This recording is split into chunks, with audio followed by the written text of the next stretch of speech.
Hey everybody, welcome to a special episode of the Board Up Letter Club. We're having an AMA, Ask Me Anything, and a State of Buck emergency session because today I want to talk a little bit about somebody who is unfortunately leaving the ranks of the Buck Council as our chief operating officer, but not leaving the game or Buck itself, the Board of Letter Club. UV, Cody, from the bottom of my heart, thank you so much for the effort you put in to growing Buck while I was going through my thing. We then unfortunately had you go through your thing, and everybody else stepped up because they saw the kind of commitments and the kind of energy that you brought to the table, and they just wanted to match it. And I'm trying to match it still to this day. I'm forever indebted to you for what you did for my family and for me as a whole. So thank you. Got that out of the way. And yes, UV, Fauci's Beagle, you know, he is moving on to bigger and better things in the crypto space, which is his first love. But he's not going anywhere, so he's going to stay on as an advisor. It's not a demotion in any way, where he'll still have a ranking of inquisitor. So he won't have any operational duties, but he is considered one of the few that I can lean on for advice and to talk shit out when it comes to the theories, the philosophy of the Board Up Letter Club. So again, thank you for your service.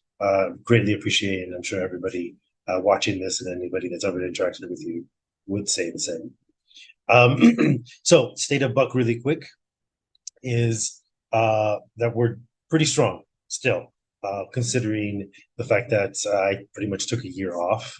I've been a lot more active recently in the server, getting into the Upland Racing League and showing off my driving skills, which wasn't very impressive the first time out. But I got a couple more weeks to prove myself on the track and bring Board Up Letter Club hopefully a championship. My alternate, Venish Book, aka JL Kaki, he is also racing with me.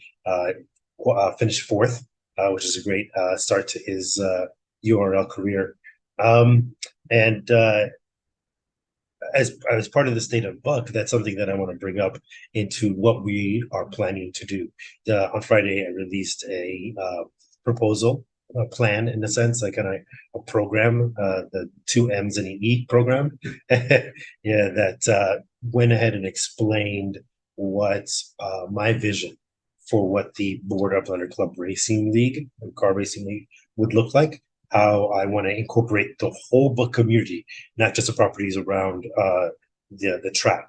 So between metaverse raids, send raids, and spectatorship, we are looking to get everybody involved and as many outsiders involved also to ideally show them the kind of community activity and the community power that we're bringing to Upland, but in particular to be able to put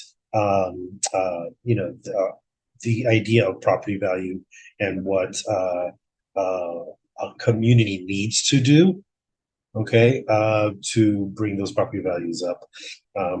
We have had a lull in the market recently, but as a testament to the philosophy, culture over collections and mint hard but mint smart, I now that I'm back, I went gangbusters. I wanted to raise some funds for Tokyo. I wanted to raise some funds to get some more London properties. Keep minting out or keep buying undermints in San Pedro, Ridgewood, all the Buck communities. And I did, and I was able to raise roughly about 2 million UPIX in the course of a month and a half, maybe 2 months.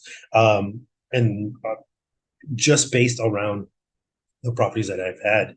Now I've sold roughly about 40 properties from my collection, and they went really fast. To my surprise, at a profit. I didn't have to mark them up crazily. I didn't have to promote them and at all, really. Um, I posted them, and because I had a culture over collections type of portfolio, the properties that sold were already on somebody's radar.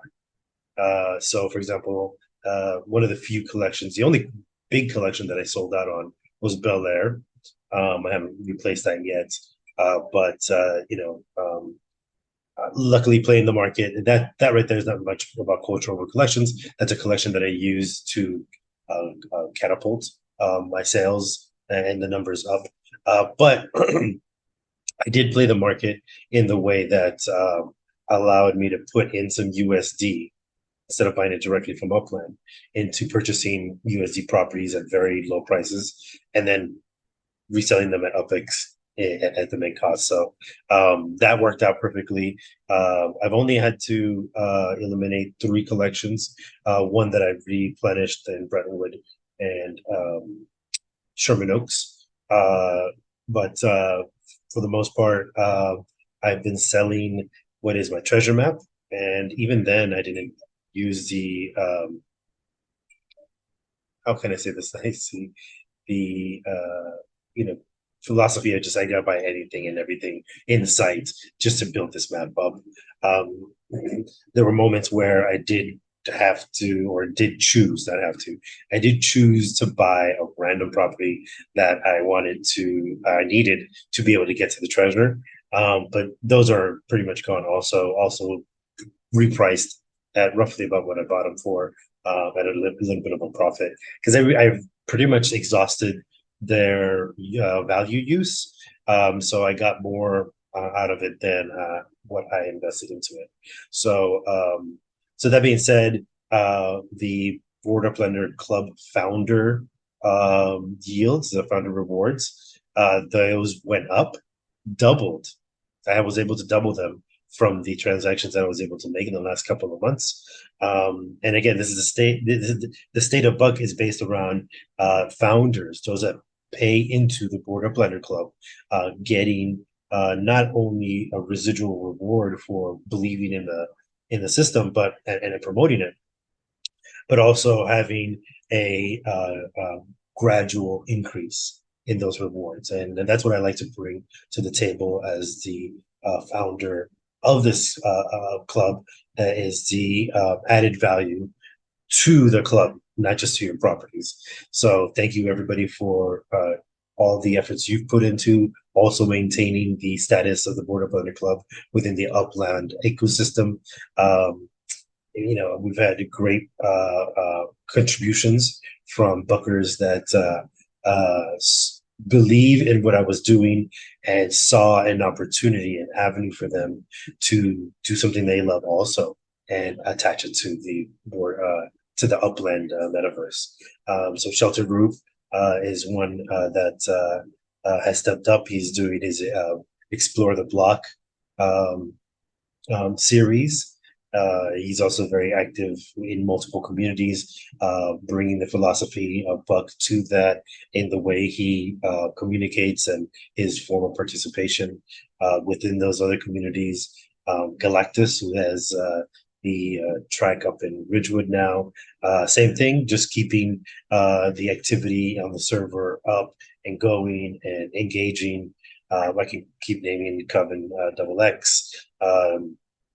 GKTV, like all these guys, all the OGs. I really appreciate you.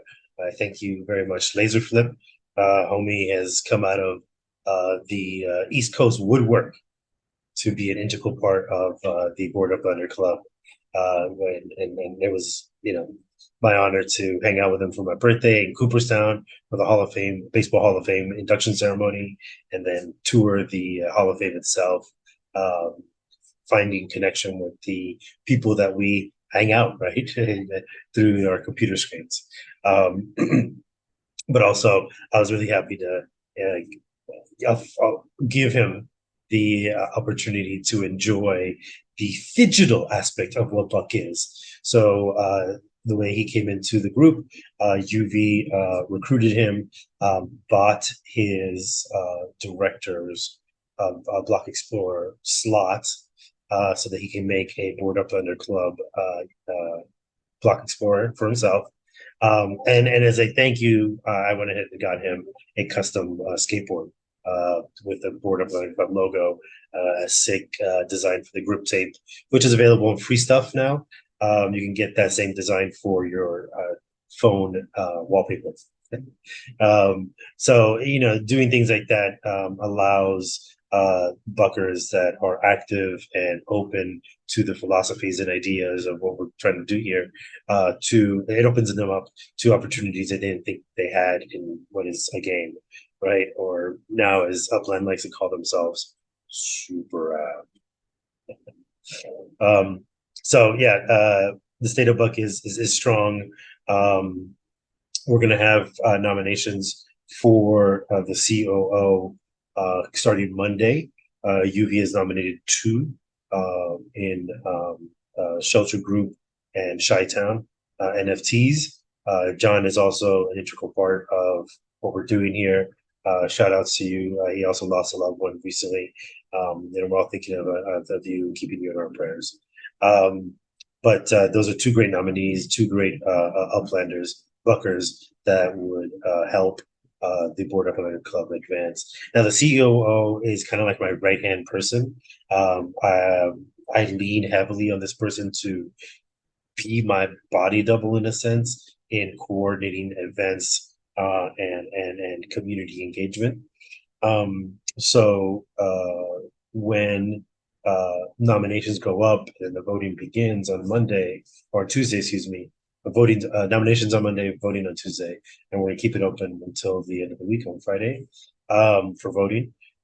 That person is going to take on a decent amount of responsibility, and so that's why those that will be nominated by myself and the two that were nominated by UV are very active bunkers in a sense, active in within other communities, active in the server, active with me. I'll have moments where I get really busy and I ghost you all, but that doesn't stop that person from reaching out, texting me, calling me, DMing me, hitting up all the socials if they have to get a hold of me and allow for the progress of whatever they're trying to do or whatever I was trying to do, but then they took over. So just keep that in mind. If you're nominated, you can take yourself off the nomination board, which is why we're giving it a 24-hour grace period. And if you do, there's nothing wrong with that. Don't feel like you're disrespecting me, disrespecting on UV or the club, because it is going to be something that's going to be time consuming. I spend roughly about 6 hours of my day just doing Board Up Thunder Club stuff, preparing, writing, coming up with strategies to advance the digital aspect of our business, of our club, that digital business aspect of the club. So it is going to be labor intensive in that sense. I'm not saying dedicate your whole workday to what we're doing, but there will be stretches of time where you'll have to put in a lot of effort. So, and that comes from the fact that we're planning, like I said, race day or racing league events. That includes also promoting the digital spaces with community engagements, real world events and stuff like that, and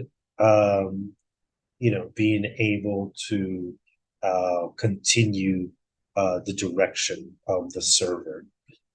Directing the server means that there will be other positions that I'll be putting up into the job listings channel in the Buck Info category for people to then step up and get paid in UPIX for your services.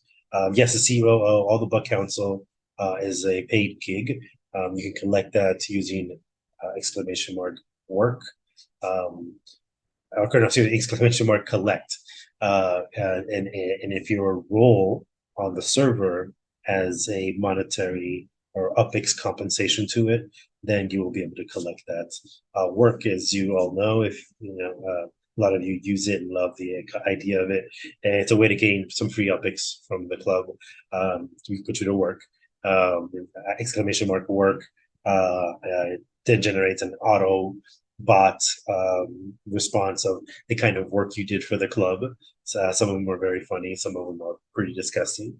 I think I once saw somebody taking a job that is for like diaper removal.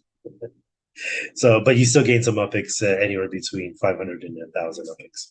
Um, so once that is going, those job listings, myself, the COO, whoever that is, are going to have to be able to direct these people to do what they need to do for the event or um, job that is required for the club. So watch out for those. Those will be coming up pretty soon. We have a number of events that are part of the community engagements that are coming up. The biggest one that was a great success last year is the Creedmoor Spectacular. Once again, I'm curating the art aspect of it, so the art NFTs. So there'll be more cheese. The great Angela Mochis, she's going to create a set of one-on-one tickets for a raffle that the URL is having along with the Creedmoor Spectacular. I'll be curating the artwork, and this year we're not using AI. I'm going to send out those invites today.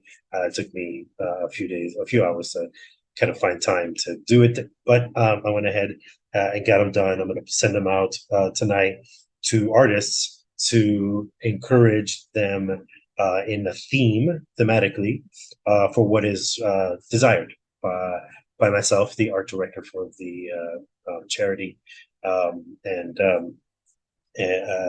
and then allowing that art to be the final entry for the whole spectacular. So throughout the 2 weeks, I think is what they're looking at.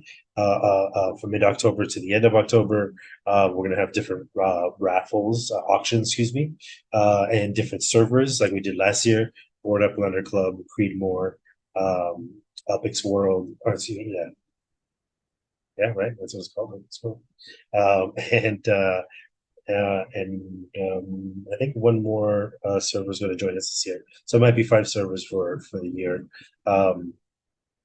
They're going to hold auctions within their servers, and I'll be administering the auctions. But the artwork that you're purchasing, that you're bidding on, will be curated. There'll be original pieces of art.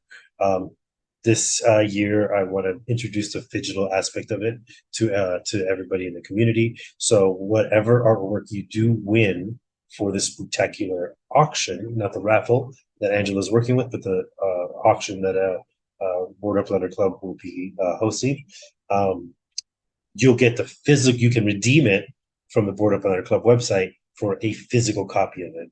So you'll get the NFT as part of the winnings, and then when you're ready to collect your physical artwork, you'll have to go through this process of registering the NFT. That generates a code that I then use as a redemption code on the website for the art piece itself. And it's going to be fun. I'm going to try to get the same artists to create original artwork this year. But I'm looking in the real world in my own community, which is I live in the San Pedro Arts District, to be able to introduce them, the real world, to what the Board Up Lender Club Upland is doing, Creedmoor and Spectacular is doing in the metaverse space. And then also in reverse, introducing you all to some great artists in the real world that you may not have exposure to because we're all over the world. Okay, Board Up Lender Club members range from the United States to Indonesia to Australia, up into deep, northern Canada, parts of northern Canada, Australia. So, we're everywhere, and I want to be able to uh, have a space where we don't live in the bubble of just the metaverse, because it is a concept that is a bridge between the two worlds, the digital and the physical, and it's digital. And so, yeah, Speed More Spectacular is the big event that's coming up. Like I said, we're going to start putting together our own race league once the URL season is over in mid-October. We're going to have other, like, basically mirroring the kinds of events that Upland has been putting on, uh, because from day one, I've never really relied on Upland to be the alpha and omega of what the metaverse in Upland can be. It's been proven by Ben68 and More Cheese that there is a life outside of Upland that can be connected to it, but not necessarily completely revolve around Upland. So, and that's what we want to be able to exemplify with the Board Upland Club. Um, our tagline is say metaverse lifestyle. That's why I don't have a problem with UV bringing in Helix, Black Magic and Sick, both starting their own NFT projects. Like that's what this space is about. It was a space for creatives, entrepreneurial types, casual metaversers that were trying to figure out, well, what's going on here? What can we do? You brainstorm it with this crowd, particularly if you're a founder. You have some of the, I have to say, brightest minds in the Upland metaverse, sitting there waiting for you to, shoot the shit with them about what, you want to do about, is this a good idea? What kind of market, can we expect? What's community engagement around your idea look like? And that's what we're for. So the founders are somewhat similar to what a think tank would be for us.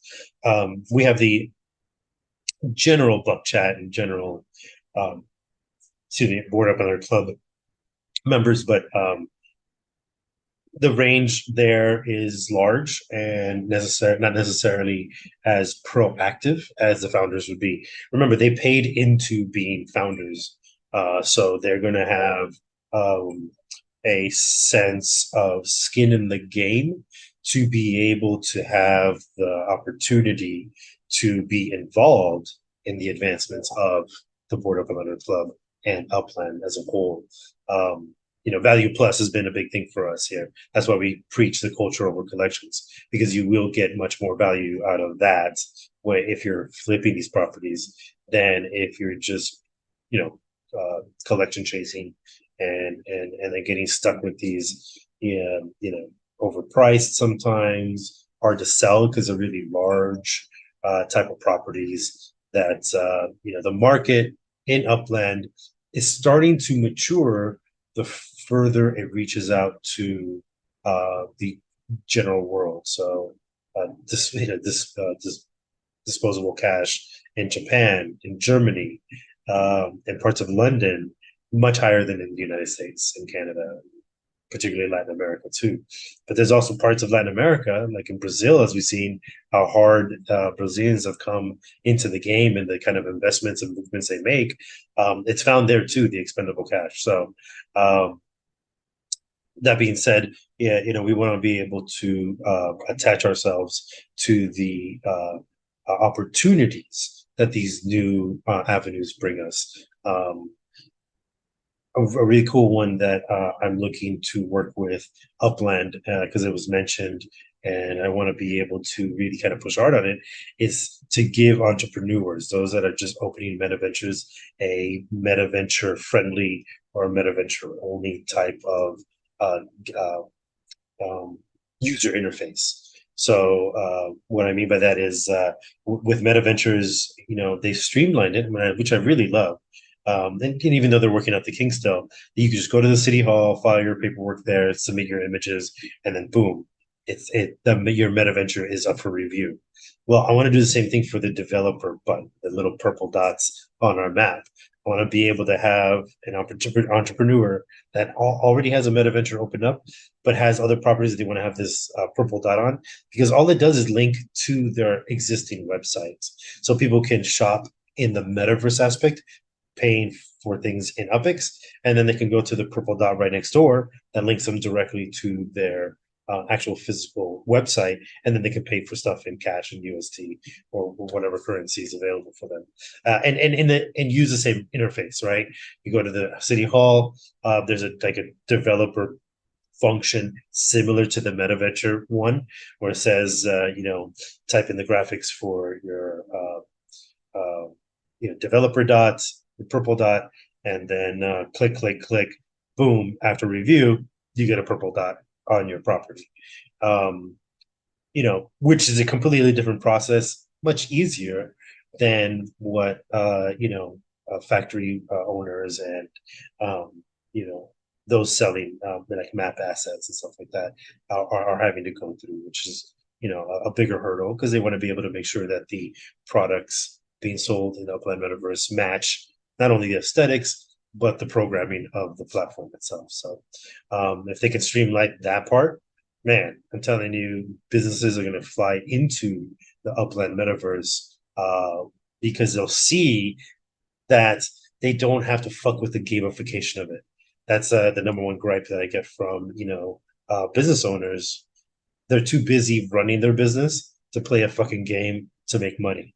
So if we're able to, with as the Border Planet Club tries to do, bring them on, whoever recruits a business tends to stay on as kind of like a manager of that business because there is a gamification aspect of it that these people don't want to deal with. So they rely on somebody that's already knows the gamification aspect to go ahead and play the game to get the assets to then sell and promote to sell in the Upland Metaverse.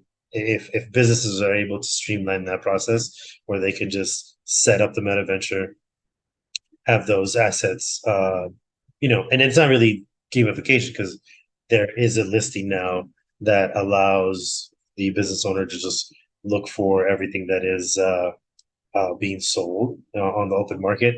And if it's within the overhead budget that they have for it, buy it, flip it, add their physical product to it, and then, bingo, bango, they get sales. The idea with the purple dot right next door is the mirror, the yang to its yin, right? The need to be able to go outside of the platform to go directly to a website for the rest of the transaction. So yeah, so that is what Buck is working with Upland to try to push. Now I've asked for something like this, like a business portal, since last year when I brought it up at the Genesis Week in Las Vegas 2022. But there have been so many more other advances that luckily it kind of bought us some time to really hone in and refine what uh, being a real world business owner means in the Upland Metaverse. But it really is time to for Buck and Upland to either shit or get off the pot when it comes to really actually onboarding these brands. Um, in the long run, the idea for the Board Uplander Club to kind of conclude the state of Buck aspect of it is that uh, between the creatives and the entrepreneurs, we're going to see this nexus, this kind of like tornado effect of people coming in, bringing in an idea or a product or a service, and then spinning right out to get it done, basically. We don't necessarily want to hold on to these things because that defeats the whole decentralization aspect of it, of what we're doing here. But what we really want to do is be able to give people an opportunity to spin off onto their own thing, and but still be affiliated with the Border Athletic Club because maybe we created their graphics or there's a Bucker that is managing their account and stuff like that. So we want to be able to stay within their ecosystem about what they're doing in the metaverse. Holding their hand maybe for the first couple of years, but in the end. The more businesses come on, like it'd be very hard for you as a recruiter of these businesses to keep all these in your portfolio. You know what I mean? Like you already benefited from the sale of the property to this business. You're benefiting because maybe you're a clearinghouse for the assets that they're using, whether it be the mugs, mapped assets like a statue, or anything else, a vehicle. Um, like you're already having to do the work to act, resource those for the business. There's really no reason why you need to run the whole business for them. So the streamlining ideally in the game for businesses uh, coincides with what we're trying to do with, kind of coming in, working it out, and then slipping them off to do their own thing, which allows that person, that entrepreneur, to feel like they have a control in how the business is run within the metaverse, just like they don't really fuck with investors too much. And if they do, it's a very certain kind of investor in the real business that gives them the freedom to get shit done. So, you know, for the future, what I see as a state of Buck being is that nexus of creativity, entrepreneurship, and upland strategy to maximize all our efforts in what we're doing with the metaverse and what we're doing with Upland. Um, that being said, just a quick reminder for everybody that's come in. Nominations go into the Buck Council first tomorrow. They then get spit out to the founders circle for a vote, and then eventually a um, a vote of confidence from the general Buck population. Um, by that point, that person will have already kind of gotten the job now that they pass the council and the founders levels. When it gets the general Buck chat, at that point, it's kind of like an introduction, a vote of confidence. Like, yeah, that girl is cool. That's somebody I would love to work with, also, and that's it. And then we continue on. Like I said, UV is not disappearing from Upland or the Board Athletic Club. If anything, I'm going to make sure I convince him to stay on as an inquisitor, as an advisor to the board, to the council. So, that is the state of our hierarchy in a sense. The state of the server is still strong. From what I noticed here, year after, so the last AMA state of Buck that I did was in December for our anniversary, for the metaversary. We have added about 215 new members to the server, which is really fucking awesome considering I had to take most of the year off. Then little by little, life happens, and UV had to step back, and Shaitan and Tees had to step back. So, it's beautiful to see that those that were coming in brand new, like Laser Flip and Cryogenics and all these guys, like are still active and keeping the server active. What I do also want to state for the state of Buck is that and reiterate actually, is that the founders rewards have been updated in the Buck server. So when you go to collect, again, exclamation mark collect, you'll see that it's up to 3,400 now. For most of the last couple of years since I started that yield with the investment that you put into purchasing the paid membership for Buck, we've been coasting around the 1,400 to 1,600 upix a month realm.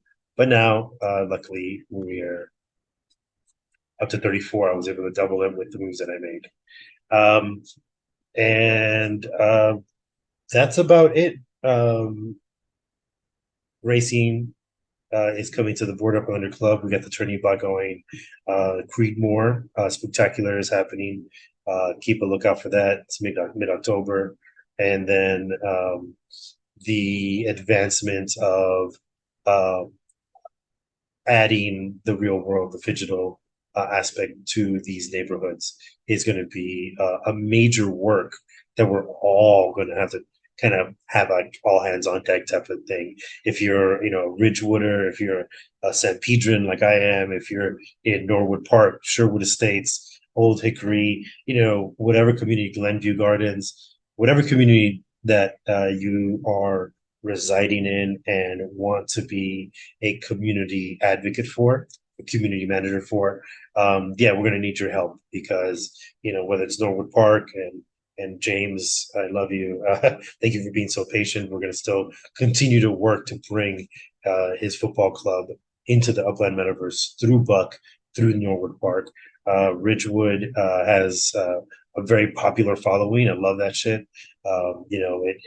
It really is the first board upland community that was clobbered together by everybody. I chose San Pedro because that's where I'm from. So LA has its own little enclave of Buckers, but it looks like from across all of the communities that Upland has generated, can be found in Ridgewood. Owners can be found in Ridgewood. So, you know, getting that up and running, particularly with the track. Sherwood Estates also has a track. I applied for a few, haven't come through yet. Those are things that we're gonna work to bring the added value that everybody's expecting to the Board of Run Club. Now, that being said, again, to conclude with the state of Buck, all of that activity is going to generate the kinds of points that we need to spawn collections in these communities. So the more we're organized with like our racing and MetaVenture raids and send raids and other community events like Buck concerts, the more people will have unique residences, a residence in that area, meaning more unique property owners. But then people are going to want to like park their cars, their mapped assets. I think the strength of what we have was really exemplified last year for Halloween and UV getting Ridgewood to fifth place. What we did in San Pedro and Farai, thank you very much for helping on that, getting San Pedro into sixth place and in the running for a Christmas parade. So, we have the capacity to do it. We have the energy to do it. We have the brains to do it. The people with the brains to do it. All it is now is getting the shit lit, the fucking joint lit up again, right? And passing it around and making sure that we're all putting in the effort. Now, that's the thing about this, and this really is the conclusion about the metaverse that you have to keep in mind, like big time, is that it's community driven. Now we call it community, but in the business world, it's called clientele. You build a clientele to be your bread and butter, those that keep your business alive. Well, in the sense of the metaverse and what the Board of Blender Club is doing, these communities, our community, all the communities we're hooked up with, Evergreen Lasser in Detroit, Creedmoor, Sunset, all of these groups are part of the expanded community that we're building here and the clientele that will eventually buy the coffee we're promoting, skateboards we're designing, and shit like that. Because once it ripples out of us, the Board Up Blender Club, it has to resonate with everybody else. And Buck Chow has resonated with a couple of people. Dada Sidada, thank you very much. He spent nearly 2 million upics already on just food and a pair of shoes. So it resonates outside of that, and that's what we have to keep doing, and that's where the all hands on deck has to materialize. Now it doesn't have to be everybody; all the founders have to get involved, because I also want to make sure that everybody has their space to be involved as they want to be.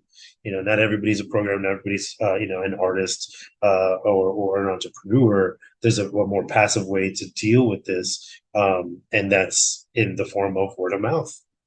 If you like what we're doing, tell people. People will give you a blank stare. I get it. I get it all the time.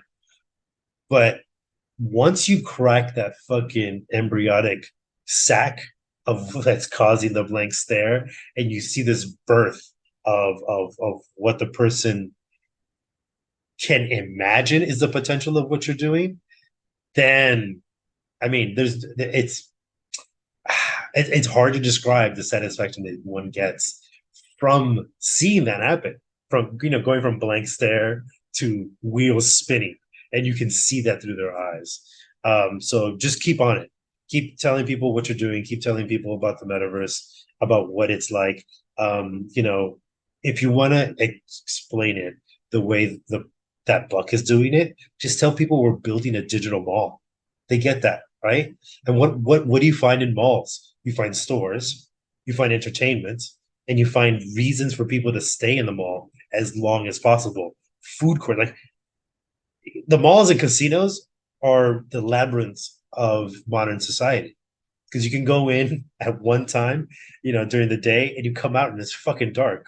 You don't know where the time went, and you don't know where your money went, because you come out with bags, you come out and fully entertained, fully fed, and boom, you spent a few tens to maybe hundreds, sometimes thousands of dollars, just doing what you went to go do at a mall. So people understand the concept, and that's what the metaverse and Upland really is, kind of setting itself up to be. Everybody's gonna have a meta venture, so a bunch of stores selling different kinds of shit. Some shit is gonna be basic as fuck, which is just like the block explorer or the asset itself, right? With nothing attached to it. Some will have some things attached to it, like you can buy. You see behind me the FIFA legit posters, and you can get one physically sent to you, right? And then there'll be the high end luxury items that we see in malls too. Um, I was lucky enough to work with Peregrine Honig over the summer as my art residency. She loves the idea, and we're talking about high end art here. She's in the Whitney Museum in New York. She's a regular at the Kemper Museum in Kansas City, which is their modern art museum. She's curated and been on the board for the Nelson Atkins, which is the main museum of all of Kansas City. Like, she is up there. She is a full blown, walk into a museum one day and see her works type of artist. Well, that kind of product is what you again would find in a mall right next to a Claire's. Yeah, you're going to find a Gucci store or a Louis Vuitton store.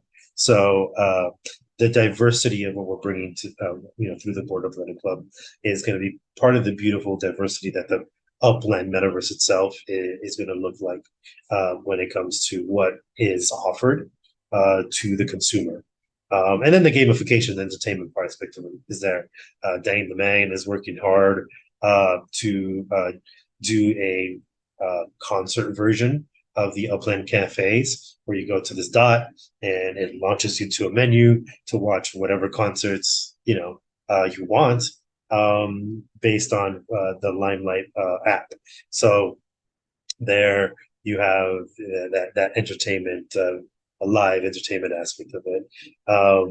You know, once that's in place, then there really is no stopping what other kind of visual entertainments there might be. Movies, live comedy like LA Nodos is kind of starting already. So stuff like that with their spatial area. Um, and so if the passive founder is the role that you feel is most suited to you, then you still have a duty to talk about Born Uplander Club, talk about Upland as much as possible to as many people as possible. Because although you're not creating any art, bringing any brands, or managing any communities, you're still vital to the lifeblood of what the Border Uplander Club and Upland in the end is all about. So yeah, just keep talking it up. Eventually, you're going to get your elevator pitch down. The more you talk about it, to where within a minute and a half, you'll get the point out. You'll get probably a new convert, and you'll have learned a new way to communicate what is, and I've been told this quite often, what is a futurist thing. We're all fucking with something that is at least 7 years away from being at its full maturity. I'm very bullish. So I'm guessing on like 5 years, but the metaverse space is still about 7 years out from being what it's supposed to be.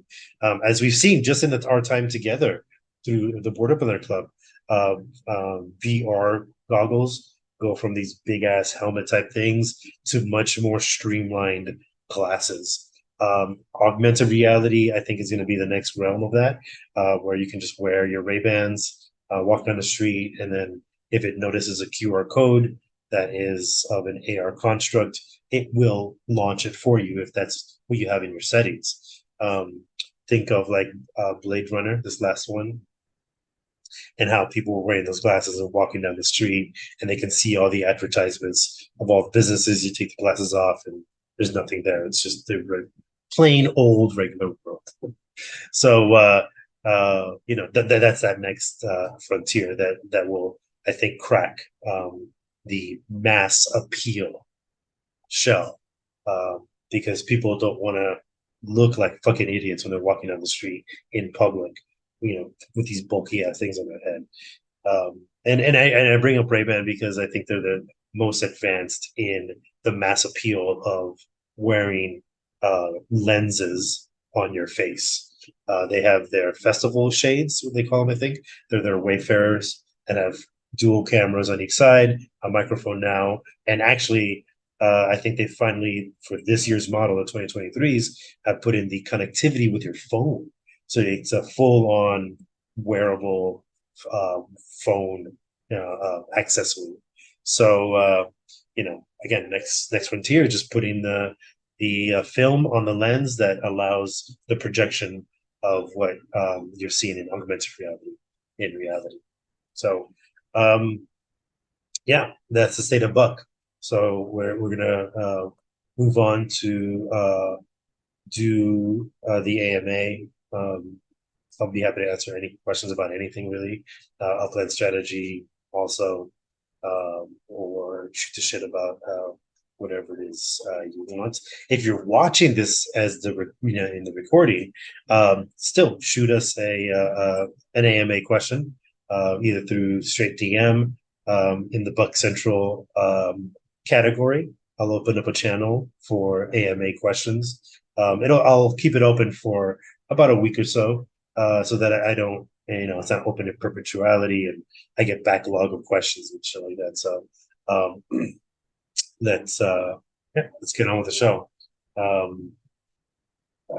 Let's see here. One question that I had come up recently was, what are we going to do to make a push at getting collections?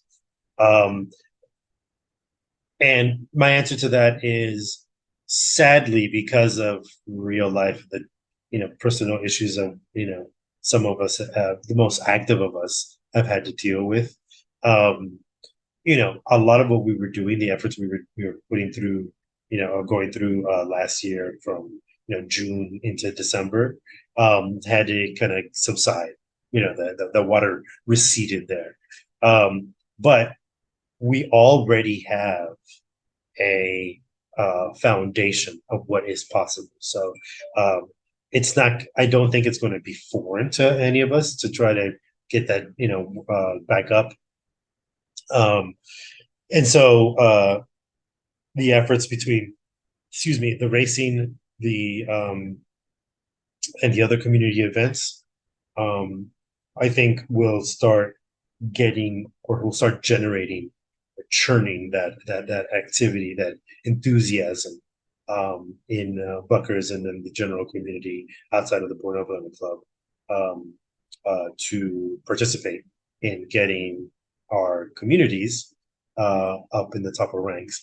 Now, community managers of the top two Buck communities in the neighborhood rankings are going to have to do some hard soul searching about how they want to handle that, um, to advance them even higher. Um, because some of the factors that may be plateauing them right now is the lack of unique owners. The lack of those unique owners means that there is a plateau, that happens when you're talking about bringing in assets. Because if not many people own uh, properties in that area, then the few people that do own them have a few amount of these accessories, these assets to put on the properties.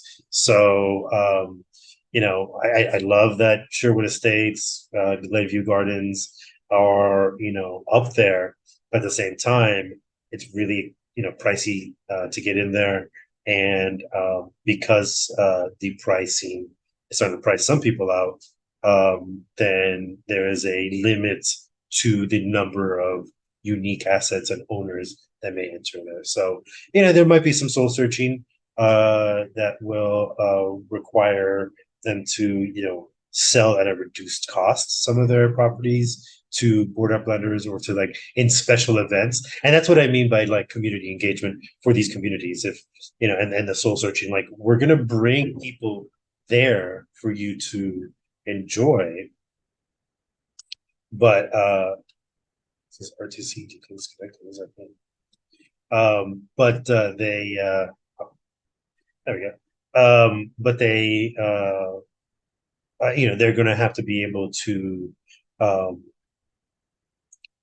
give a little. I don't want to say sacrifice, because that's not really a sacrifice. They're still going to make a profit. Sacrifice some of that profit for the ability to bring in some fresh blood, people with assets that can fill these properties up. Um, because particularly with Sherwood Estates, the building aspect of it is not a problem. They built the fuck out of that area. They got the Meta Ventures. I think they have a decent amount, including 2 tracks. So they've got these things already stacked in their favor, which is put them in the number 11 spot, if I remember from the last time I saw. Um, but I think, and they don't really tell us too clearly what the